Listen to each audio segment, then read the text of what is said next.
విడిపించిన వాడు యేసుక్రీస్తు వారు. స్వతంత్రాన్ని ప్రకటించిన వాడు యేసుక్రీస్తు వారు.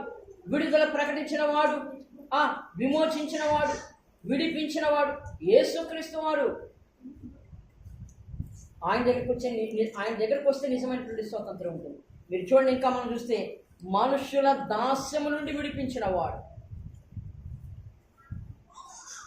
మీరు చూడండి, ఆ మాట కూడా చూస్తే నిర్గమకాండం మనం 3వ అధ్యాయం మనం చదువుతున్నప్పుడు ఇశ్రాయేలు మనుషుల యొక్క రాజు యొక్క దాస్యంలో ఉన్నప్పుడు ఆ దాస్యం నుండి వారిని విడిపించాడు. మీరు చూడండి, నిర్గమకాండం 3వ అధ్యాయం 7-8 వచ్చినాడు.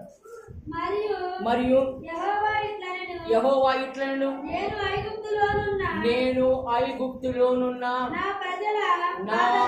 నా ప్రజల బాధను నిశ్చయముగా చూచి తిని, అమ్మా పనుల